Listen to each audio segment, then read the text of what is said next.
Hello everyone, welcome to my channel market movers. अभी हम लोग निफ्टी और बैंक निफ्टी का एनालिसिस देख लेते हैं। तो सबसे पहले एक बार निफ्टी 50 का चार्ट देखते हैं। तो एक बार डेली चार्ट खोलते हैं। तो डेली चार्ट अगर आप देखोगे यहाँ पर निफ्टी का जो है, तो उसमें अगर आप देखो काफ़ी टाइम से I believe from 19 August market में काफ़ी ज़्यादा वॉलीटिलिटी बढ़ गई है। सो अगर देखेंगे तो निफ्टी का मूव अगर देखेंगे, यहाँ पर एक करेक्शन आया था, करेक्शन के बाद एक बाउंस दिखा, फिर एक अच्छा एक डीप करेक्शन आया और फिर वहाँ से बाउंस हमको देखने को मिला है। और अगर आज भी देखेंगे तो एक काफ़ी अच्छा गैप डाउन मिला है और उसके बाद अगर हम देखेंगे यहाँ पर एक शूटिंग स्टार टाइप की एक कैंडल हमको देखने को मिली है। तो अगर ये जो लेवल है ये काफ़ी इंपॉर्टेंट लेवल है, तो डेली चार्ट के हिसाब से 17,780 या एक राउंड नंबर लेके चल सकते हैं 17,800। ये जो लेवल है ये काफ़ी इंपॉर्टेंट लेवल है। जब तक इसके ऊपर हमको क्लोजिंग नहीं मिल जाती है तब तक थोड़ा सा मूवमेंट साइडवेज भी हो सकता है, डाउन साइड भी हो सकता है। अप साइड में जब तक इसके ऊपर हमको क्लोजिंग नहीं मिलेगी तब तक हम थोड़ा सा बहुत पोजिशनली लॉन्ग की तरफ अपना ट्रेड नहीं बनाएंगे या बहुत ज़्यादा अपनी पोजीशन साइज हैवी करके नहीं चलेंगे अगर हमको लॉन्ग साइड की ट्रेड भी मिलती है तो।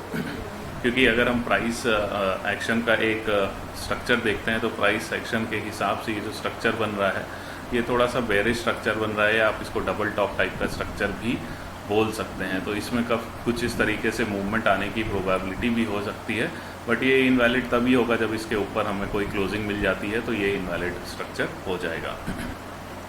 तो ये डेली का व्यू है, बट एज सेड कि अभी हमें कंफर्मेशन किसी तरीके से नहीं है, ना बेरिश साइड पर है ना बुलिश साइड पे है। तो दोनों साइड पे ही हमको थोड़ा सा वेट एंड वॉच करके ही ट्रेड लेना चाहिए या अपनी पोजीशन साइज कम करके ही लेनी चाहिए, क्योंकि जब तक इस जोन में मार्केट काम कर रहा है आपको एक साइडवेज मूवमेंट ही हो सकती है इन कमिंग डेज के लिए। सो अभी हम इंट्राडे के लिए व्यू देख लेते हैं। 15 मिनट्स के चार्ट पे जाते हैं।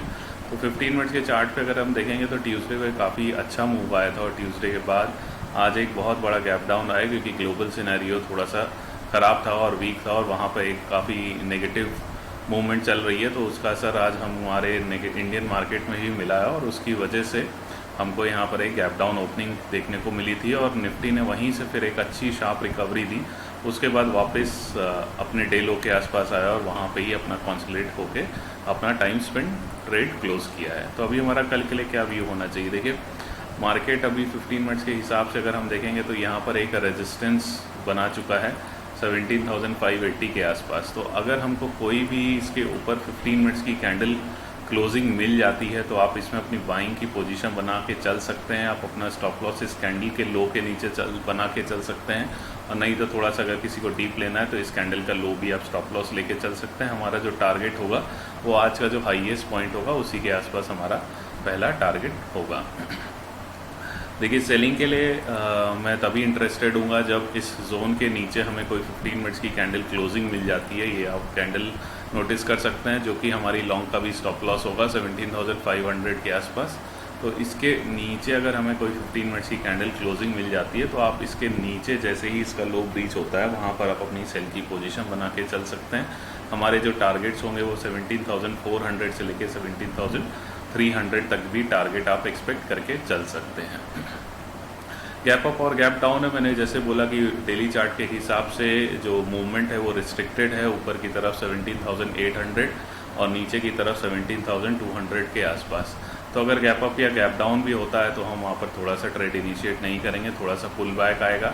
अगर नीचे खुलता है तो नीचे खुलने के बाद अगर वापस ऊपर की तरफ पुल बैक आता है, इसके आसपास कहीं आता है तो, और वहाँ पे कुछ बेरिश प्राइस एक्शन मिलता है तो ज़रूर हम वहाँ पर एक बेरिश ट्रेड लेके चल सकते हैं। अगर कुछ बुलिश गैप अप होता है और उसके बाद ये नीचे आता है और यहाँ पे कोई बुलिश प्राइस एक्शन बनता है तो हम वहाँ पर अपना बुलिश का ट्रेड लेके चल सकते हैं।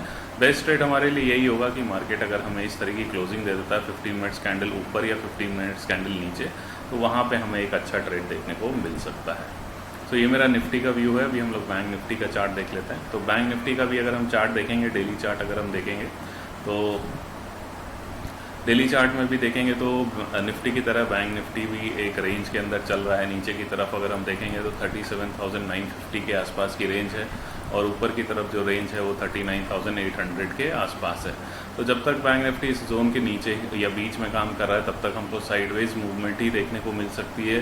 लॉन्ग साइड या शॉर्ट साइड का ट्रेड बहुत हैवी पोजीशन साइज करके हमें नहीं करना चाहिए जब तक ये रेंज ब्रेक नहीं होती। जिस दिन ये रेंज ब्रेक हो जाएगी आपको इस तरीके का जो भी इस रेंज इस पूरे अंदर का है करीब 2000 की ये जो रेंज है, तो जिस तरफ और जिस दिन ये टूटेगी रेंज उस तरफ आपको 2000 पॉइंट के आसपास का मूवमेंट देखने को मिल सकता है। क्योंकि अभी अगर हम देखेंगे तो बैंक निफ्टी ऑलमोस्ट 19 जून अगस्त से लेके 1 सितंबर ऑलमोस्ट 10 डे से इसी रेंज के अंदर काम करते हुए दिख रहा है।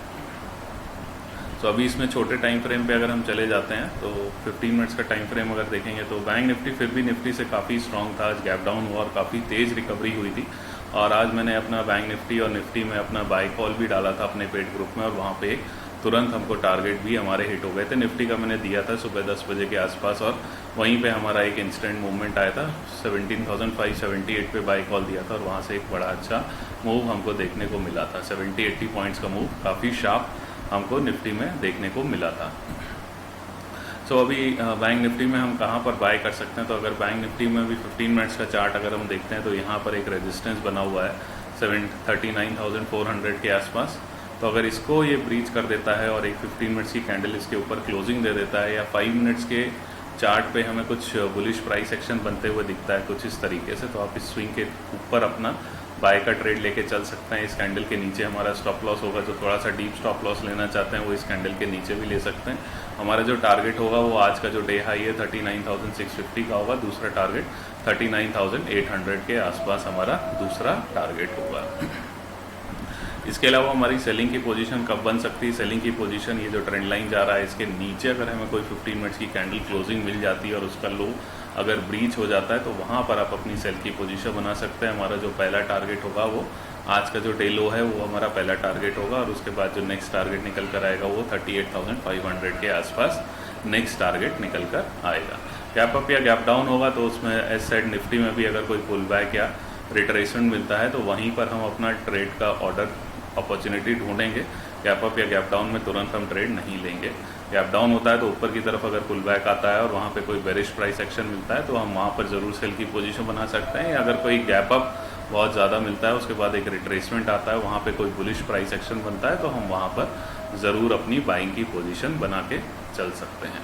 तो ये मेरा बैंक निफ्टी का व्यू है। हमारे लिए बेस्ट यही होगा कि अगर 15 मिनट्स की कैंडल इस तरफ या इसके नीचे हमें कोई क्लोजिंग देता है तो वहाँ पर हम अपना ट्रेड एग्जीक्यूट करेंगे। वही हमारे लिए बेस्ट ट्रेड सेटअप होगा कल के लिए। तो ये मेरा बैंक निफ्टी का व्यू है। अभी हम लोग कुछ स्टॉक्स देख लेते हैं जिसमें हम अपनी पोजीशन बना के कल के लिए चल सकते हैं। तो पहला स्टॉक जो है वो टाटा कंज्यूमर का है। ये पोजिशनल मेरा व्यू है टाटा कंज्यूमर में। और टाटा कंज्यूमर अगर देखेंगे तो आज काफ़ी बड़ा शार्प मोमेंटम हमको देखने को मिला है। ऑलमोस्ट मोर देन 3% का मूव देखने को मिला है और आज इसमें काफ़ी अच्छा ब्रेकआउट भी दिया है। कप एंड हैंडल पैटर्न हम बोलते हैं प्राइस एक्शन के हिसाब से, वहाँ पर हमें इसमें कप एंड हैंडल टाइप का एक ब्रेकआउट देखने को मिला है। तो इसमें कोई भी टिप आता है 760 750 के आसपास, 770 तक या 780 तक, तो वहाँ पर अपनी बाई की पोजीशन बना के चल सकते हैं। हमारे जो टारगेट्स होंगे वो 880 से लेके 900 तक के टारगेट्स होंगे। सो इस बात पे ज़रूर ध्यान दीजिएगा क्योंकि मार्केट साइडवेज है और नीचे भी जा सकता है।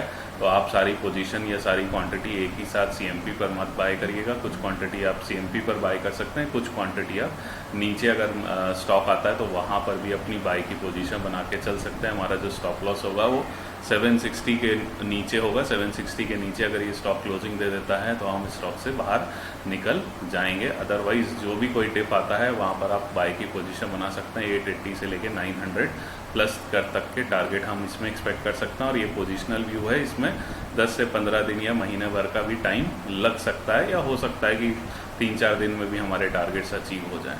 तो ये टाइमिंग हम जज नहीं कर सकते, बट हम अपने लेवल्स के हिसाब से ट्रेड लेते हैं। और ये मेरा एंट्री स्टॉप लॉस टारगेट है जो मैंने आपके साथ डिस्कस किया। तो इसमें आप अपनी ट्रेड की पोजीशन बना के चल सकते हैं।